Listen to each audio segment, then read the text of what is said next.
In the shadowed splendor of Imperial Rome, where opulence and treachery wove through the veins of power like threads of poisoned silk, few figures evoke a more intoxicating mix of allure and abhorrence than Valeria Messalina. Wife to Emperor Claudius, she reigned as the Empress of the world's mightiest empire, a woman whose beauty was a siren's call and whose ambitions a venomous blade. Ancient chroniclers like Tacitus, Suetonius, and Juvenal immortalized her as a creature of insatiable appetites, a living emblem of Rome's creeping moral rot that festered at its very pinnacle.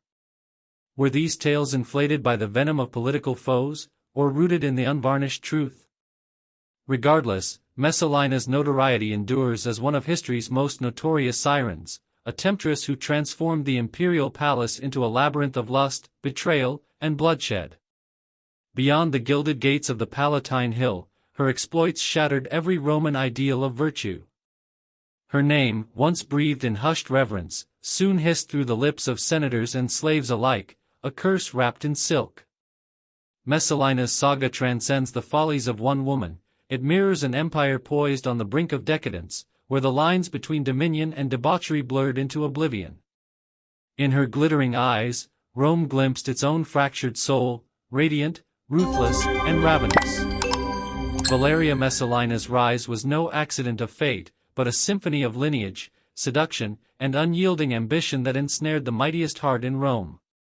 Born into the illustrious Claudian gens, her blood ties to the imperial line positioned her as the perfect consort for Claudius, the scholarly uncle of the mad Caligula, dismissed by many as a stammering weakling ripe for manipulation. When Claudius improbably seized the purple in 41 CE amid the chaos of Caligula's assassination, Messalina, scarcely 20, ascended as Empress. Overnight, the noble maiden became a colossus of influence, her lithe form and luminous features exalted in marble busts and honeyed odes as the very incarnation of Venus incarnate. Yet beneath this veneer of ethereal grace lurked a razor-sharp intellect and a voracious drive for control. Rome's corridors of power, she swiftly discerned, were not swayed by edicts or legions, but by murmured secrets, forged pacts, and the intoxicating pull of desire. Senators, patricians, generals, they were all pawns to be maneuvered or crushed. From her throne of ivory and gold, Messalina orchestrated the game with lethal finesse. Her sway over Claudius was absolute and affectionate. The emperor, besotted by her charms, yielded to her counsel on appointments and policies, blind to the self-serving currents beneath. Ancient whispers claim she wielded her allure as both bulwark and broadsword, bestowing intimate favors to bind loyalties, while condemning dissenters to exile or the arena's crimson sands. The Palatine, once a bastion of stoic governance, devolved into a shadowed stage of clandestine trysts and venomous bargains. Rumors proliferated like ivy over crumbling stone, of nocturnal liaisons, bacchanalian symposia that bled into dawn, and an unquenchable thirst for ecstasy that scorned all restraint. In an age where hypocrisy cloaked elite indiscretions, Messalina distinguished herself not by her appetites, but by their audacious display. She concealed nothing, she reveled in the revelation, mocking the fragile facades of virtue even emperors were bound to uphold. Yet for all her splendor, peril shadowed Messalina's path. Adoration curdled into dread, every dalliance, every puppeteered decree, swelled the ranks of her foes. Disgraced senators spat her name in shadowed tabernae, patrician wives invoked silent curses, praying their paths would not cross hers. Within the imperial domus itself, allegiance frayed like threadbare toga hems, slaves and praetorians alike navigated a treacherous dance between opulent reward and abrupt oblivion. Her designs stretched far beyond carnal whims, they ensnared the throne's very future. To safeguard her son Britannicus's inheritance, she purged phantoms and paragons alike, her silken fingers leaving trails of exile, poison, and pyre. Schemes that once dazzled with subtlety grew blood-soaked and brazen, toppling dynasties in whispers and daggers. The Empress had evolved into a dual deity, goddess of gilded temptation, monster of merciless caprice, worshipped in fear, reviled in silence. Scholars across millennia have sifted the sands of her legend, weighing infamy against invention. How much was her own dark alchemy, and how much the barbs of posterity's grudge? What endures unchallenged is the peril of youth fused with beauty and boundless authority. Messalina personified Rome's twilight, outwardly resplendent, inwardly gangrenous. Her vault to power was a comet's blaze, mesmerizing, merciless, and doomed to gutter in its own excess. As Messalina's dominion swelled, so did the nocturnal miasma cloaking her name. The Palatine, administrative nerve center of empire, morphed into a velvet-veiled vortex of vice. In frescoed triclinia and lamplit atria, where emperors once debated destiny, the Empress now curated a realm where eros and empire entwined like serpents in a Gordian knot. Alliances were consummated not in senatorial halls, but in the fevered hush of alcoves, fealty purchased with a languid glance or the brush of scented skin. Tacitus, Juvenal, and Suetonius conjure a court transmogrified into a sybaritic sanctum, their quills dripping with disdain for her limit-defying libertinism. Exaggeration or essence? They concur on one truth: Messalina's hedonism was an abyss without bottom, a microcosm of the empire's suppurating soul. No station eluded her ensnarement: senators with togas askew, versifiers drunk on her praise, gladiators scarred yet subjugated, even the low-born thralls who oiled her baths. Each succumbed to her siren spell, only to discover that dalliance with divinity demanded a devil's toll. By nightfall, the palace pulsed with proscribed magnificence, braziers casting golden flickers on mosaic floors, curls of myrrh-laced incense veiling the air, lyres and citharas weaving spells of sonic seduction. Draped in gossamer and gems that caught the light like captured stars, Messalina held court over symposia that commenced with decorous toasts but spiraled into saturnalia. Rivers of Falernian wine and platters heaped with dormice and honey cascaded forth, peals of laughter ricocheted off vaulted ceilings until decorum dissolved in a haze of hedonistic haze. What unfurled was no mere revelry, but ritual, a theater where ecstasy served empire. Compromised consuls bared souls amid the bacchanal, oblivious that the Empress's memory was a ledger of leverage. A slurred secret in the small hours could forge a noose years hence. Her loveliness was a lure, her wit a web. Through these nocturnal nexuses, she spun a tapestry of extortion and enchantment, threading coercion through Rome's patrician marrow. Amid this cascade of calumny, one anecdote eclipses all: Messalina's fabled duel with Scylla, Rome's preeminent prostitute, a tale as lurid as it is emblematic. Disguised in a threadbare stola, the Empress purportedly slunk into the Sabura's stews to wager endurance against expertise, who could claim the greater tally of conquests before cockcrow. By the bleary light of dawn, legend crowed Messalina the victor, spent, sweat-sheened, yet crowned in carnal laurels, her imperial ego as swollen as any triumph in the forum. Veracity be damned, this parable crystallized her fusion of folly and ferocity, Empress who equated brothel bravado with battlefield glory, embodying Rome's ethical eclipse in flesh and fervor. Yet her sensuality was no idle vice, it was vanguard warfare. Via paramours, she plumbed the plots of prefects and praetors, the schisms of the curia, the murmurs of the masses in lupanars and lararia. She governed not by gladius or fasces, but by the gravitational pull of her form. To spurn her summons was to court catastrophe, to surrender was to step into silken shackles. Beauty was her scepter, seduction her senate. Claudius, that myopic maven of musty scrolls, remained willfully sightless to the saturnalia swirling his sanctum. Was it doting delusion, dread of discord, or a pragmatic pact with the peril?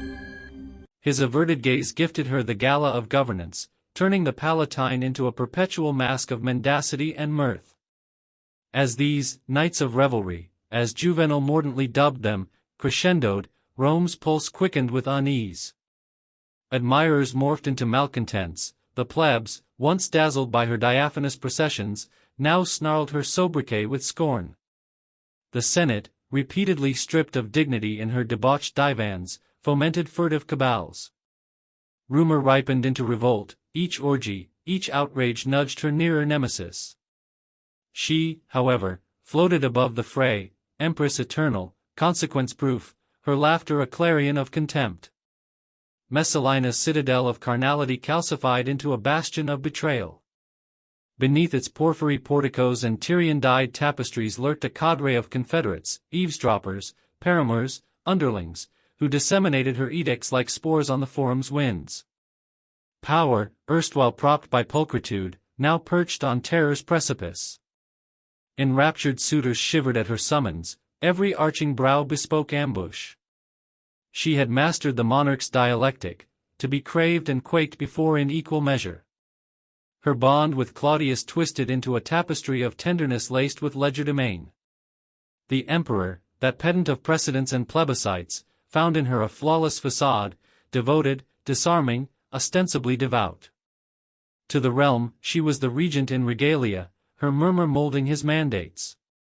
When edicts issued or heads rolled, whose phantom hand hovered the stylus? In this gilded guise of connubial bliss, Messalina erected an edifice of equivocation. The domus brimmed with her puppets, viceroys, tribunes, and imperial freedmen beholden to her bedchamber rather than the residential publica. Sotto voce seductions siphoned statecraft secrets from Rome's elite, rebuffs reaped reprisal, careers cratered, lives liquidated in a breath. Opposition was oblivion's overture. The curia seethed with suppressed spite, consuls connived in cloistered colonnades, matrons masked malice with honeyed salutations. Paranoia perfumed the air like adder gone rancid, no colloquy was safe from her spies' serpentine ears.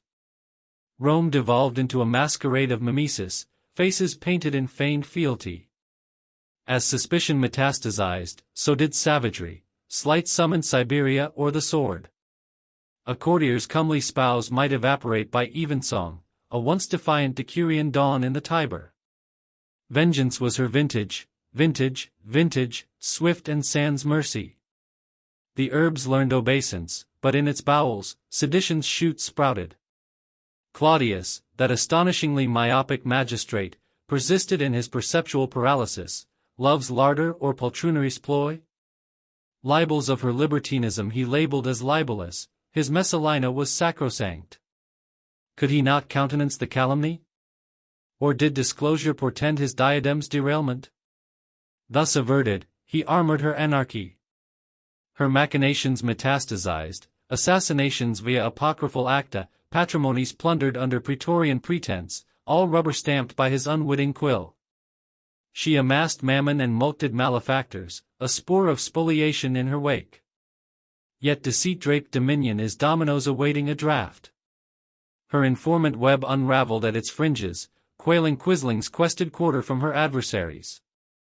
Retaliations redoubled the reign of terror, ensnaring even stalwarts in the snare.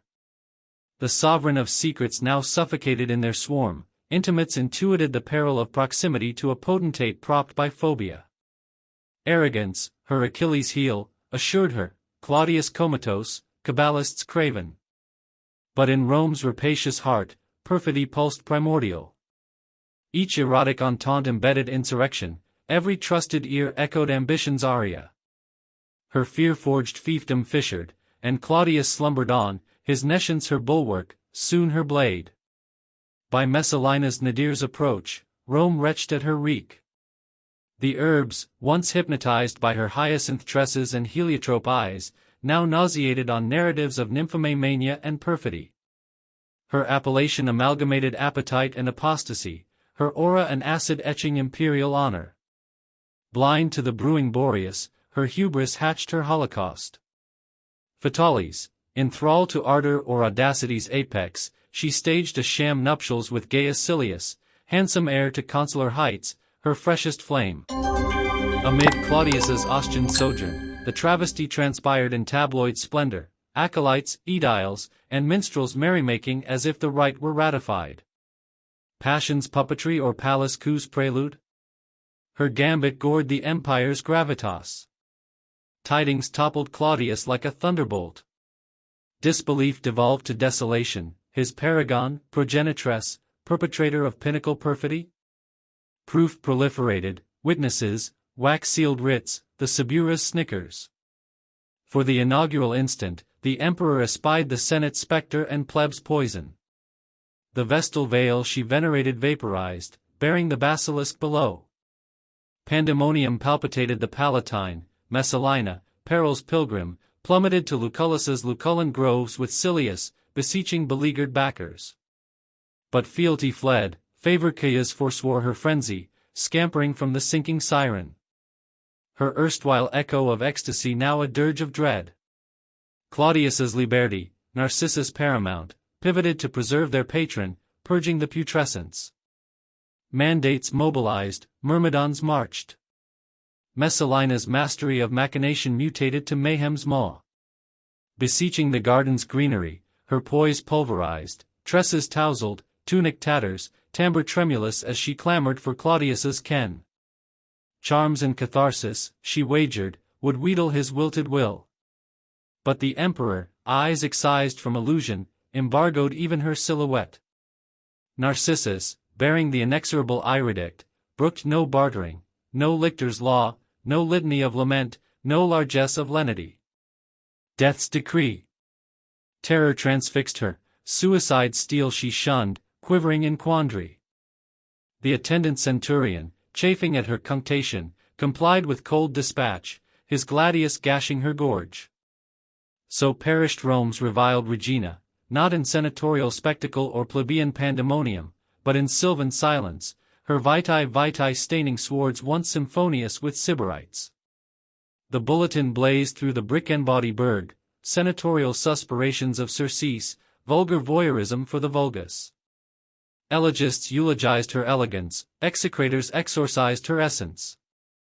Claudius, that cartographer of codices, commanded damnatio memoriae, effigies eradicated, epigraphs effaced, her spectre scoured from stone. History, however, hoards the recalcitrant, in Juvenal's jagged jibes, Tacitus's trenchant tomes, Suetonius's salacious scrolls, Messalina metastasized into mythos.